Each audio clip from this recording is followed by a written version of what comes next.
Now, first of all, it's 24-hour economy. Yes, it's possible.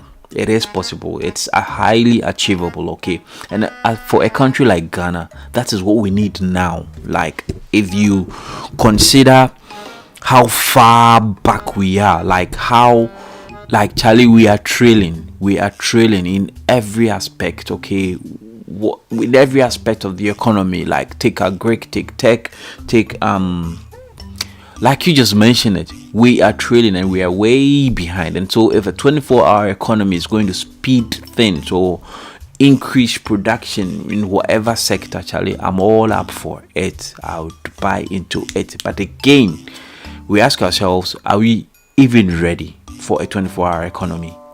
Because to really get into, let me just get into it. So to be able to, I put down some pointers. I just want to take it, a point at a time. So I'm going to talk about some of the benefits of a 24-hour economy. Obviously, number one would be an increased economic activity. Okay, and that means, Charlie, a lot of revenues coming in, a lot of production going up, and a lot more jobs being created. Okay, alongside.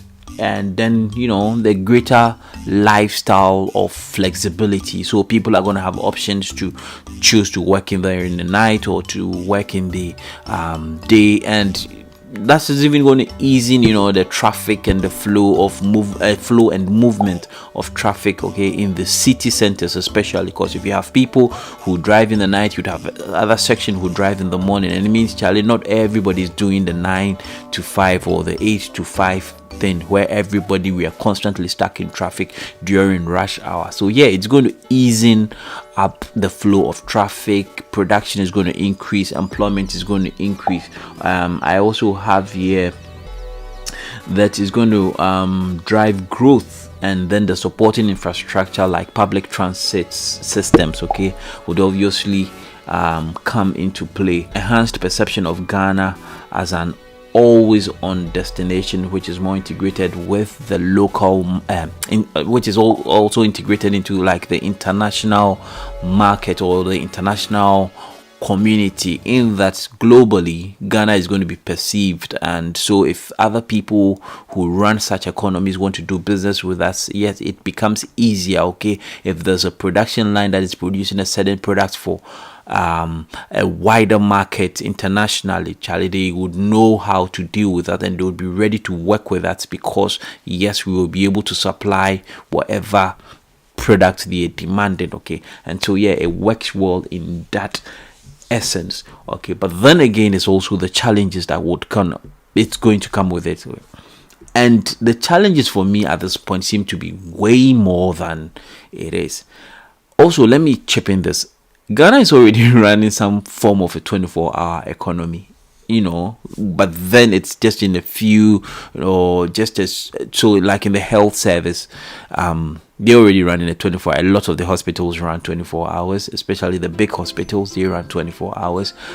We have some restaurants and hotels running, especially hotels running 24 hours. I think only restaurants that work inside hotels that run 24 hours. Not all of them do the 24 hours, especially when it comes to food joints and food. But then there are like certain local sports in the if you find them in like the trotro stations, the city centers, who do like 24-hour food service. Like, Charlie, I remember one woman at Asori Down who used to do wache at 1 a.m 2 a.m. people queued to go buy wache at that time. Okay, but yeah, that's just on the side.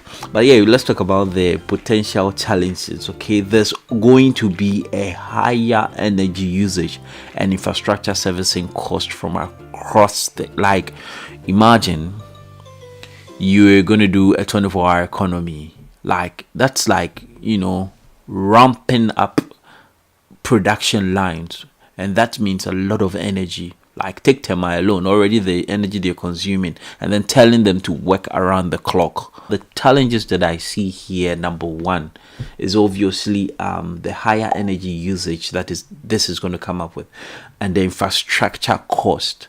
Like, imagine a place like Tema with all of the bigger steel companies, production houses that run on higher energy, telling them to run a double of what they're doing now. Do we have the capacity to help? That's ECG have the capacity, and if at what cost is this capacity going to come at? That's something really huge we would have to consider if we're going to do that. Do we have the capacity to provide? Already, Charlie, doomsday is an issue. We don't even have enough power to supply across the country, let alone supplying. Let's just take Tema alone. Let's just take to Tema alone, where we seem to have a lot of our production lines. But then if you're going to do this, then we also might have to think about spreading it across the country, so that production lines are not just in the city or close to just certain locations, but then you'd want to spread them across, because you're also thinking of transportation costs, moving the goods, produced goods across city centers and all of that. Are we ready? Is ECG ready to be able to do this expansion, and at what cost is it going to come at? First of all, to them, ECG themselves, or to the energy companies themselves, and then to the consumers. Okay, already people can't even pay the 12-hour, 8-hour, 9-hour shifts bills, let alone a 24-hour bills, where your systems are on, your machines are on, steel machines are on, consuming a lot of energy. Is it going to be benefit? It's going to help the businesses. Okay, then again, the need for workforce overhaul, including appropriate shift pay, safety at all hours, etc. Now, if you're going to ask people to work 24 hours, Charlie, rotas would have to change, shifts would have to change, the way we work at present would have to change. Okay, where we ran some around the 8 or 9-hour shift would have to change. People would have to be flexible, companies would have to be flexible, and HRs would have to get to work. All of this is going to come at a cost, okay, where people now would choose to. It's more like you can't force people to work certain hours if they don't want to, or you can force them. You would have to negotiate these hours with them, and at the end of the day, for you as an HR, you're seeking to have the job needs to be done. Who are you going to get to fit into what? Okay, people are going to have to now start readjusting their minds and then working towards this. This is going to come at a cost to the business. Are we ready for that? I see that as a challenge. Okay, the next challenge I see is the fact that it's going to become a burden on a work-life balance. Charlie, people, imagine shifts change, people would have to start conscientizing themselves, okay, and telling themselves and start adjusting their bodies, which, Charlie, to me might not be a good thing for our health. Working at nights, working at odd hours, our eating habits are going to change. A lot more is going to change if it comes to working as a human being. Okay, personally, your health is going to be affected in a 24-hour economy. Again, I'd also want to speak about the fact that the impact on small businesses may face challenges in adjusting to a 24-hour schedule due to resource constraints, potentially leading to increased competition from larger enterprises. This is very obvious. In Ghana, we don't have that many, huge enterprises or huge businesses, and so the very small ones are going to be stifled. Okay, if you're going to ask people or give employees the opportunity to work a 24-hour economy, it also means bringing in staff. That's extra cost to them, extra running, and depending on the business, not every business will be able to run such a system.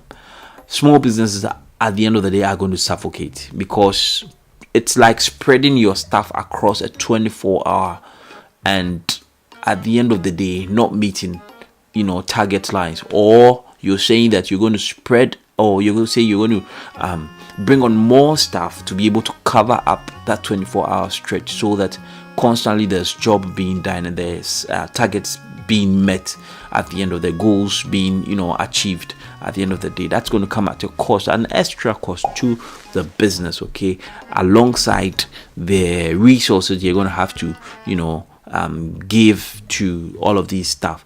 So yeah, it might not go well for small businesses. The other pointer I put out here is the infrastructure and security challenges. Okay, look at Ghana, Charlie. Street lights are not working. Streets are bad.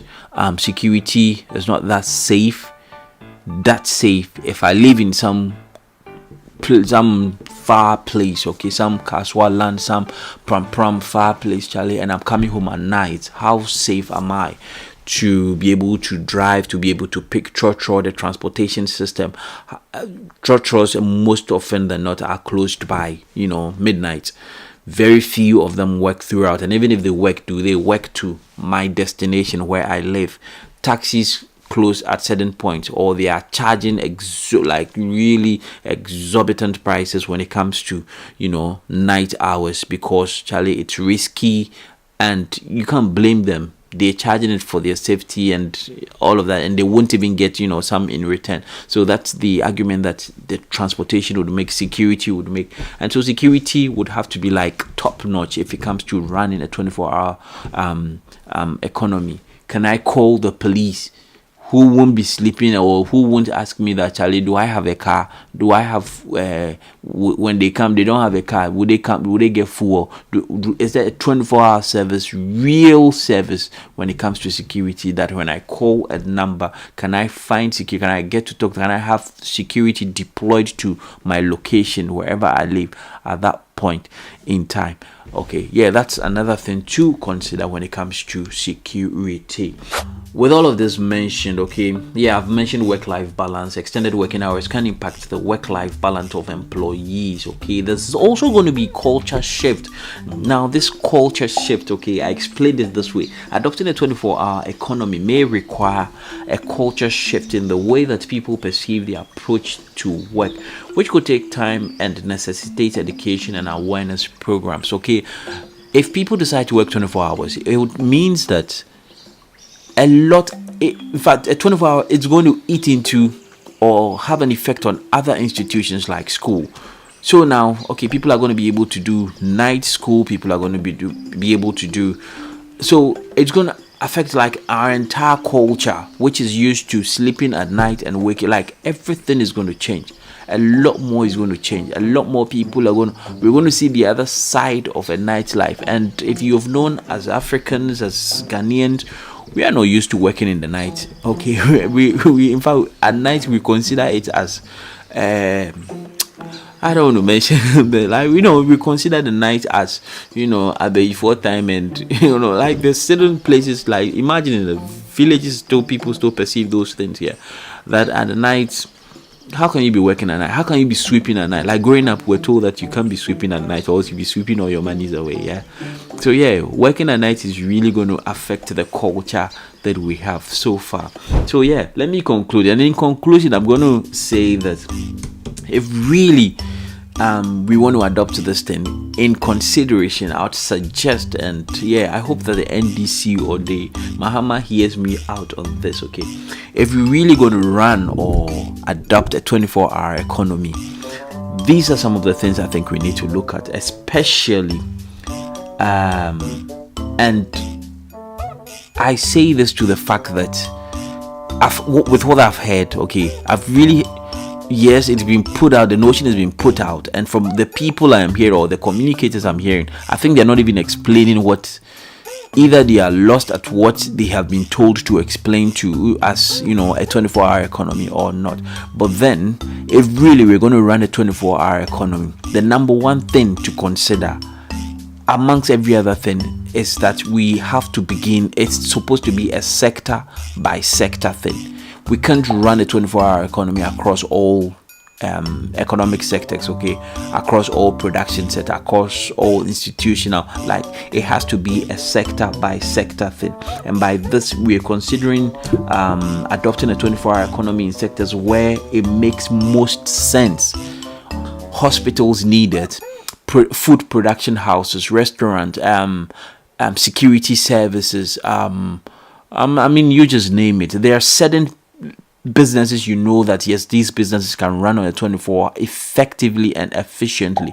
Not all sectors can run on a 24-hour basis, especially some of the services sectors, okay. But then Banking can run on a 24-hour service, not issuing out, but then where I can be able to call, I'm stuck somewhere, I want to do some transaction online and I'm stuck or I have issues, I should be able to call some helpline. Okay, there should be a 24-hour call center by the bank or institution or some service providers that I have help constantly in sorting out my issues, okay, at whatever point in time. I should be able to make payments across platforms, and if I have issues, I should be able to pick up the phone, call a helpline. Yes, those institutions, they need them. So not every sector, but it has to be sector by sector, and this has to be thought through. Okay, again, regulations and support, that's the next thing. Government or parliament would have to sit through to really come out with regulations and support for these 24-hour institutions or businesses that are going to be put on, they are going to be put on trial, or which are going to begin using or begin running a 24-hour system with the right policy framework that supports, first of all, companies that are transitioning into a 24-hour economy or business or 24-hour production, whatever the business is. And then there would also have to be laws, labor laws that support and back staff or employees. Okay, like it's just not waking up one day and saying, Charlie, you want to run a 24-hour economy. Should something happen to a staff member at that particular time, will insurance cover, will health cover, will security staff, should some things happen to people across these odd hours, will secure insurance cover them up for whatever time period that it will, like there's just a lot of complications, or there's a lot of like nitty-gritties that needs to go into this. So yeah, labor laws would have to be adjusted to accommodate all of this transitioning and all of this change that comes. And then also infrastructure would also have to be considered. Again, stakeholders would have to be included in all of these decision makings, not just parliament sitting somewhere and assuming and thinking, or policymakers sitting somewhere and assuming that this is how they think businesses should run, or businesses should run 24 hours on this basis because we are proposing it as a political party. But then the right people should be involved. The business people themselves should be involved in this. We have to begin first of all with piloting it. It shouldn't be like Charlie, we are kickstarting, and so yes, everybody should get going with it. It has to be piloted first across few industries, okay, and then slowly a lot more feedbacks would be viewed, reviews would be done, and then seen for a couple of years, I think, and then would see the way forward with that. Okay,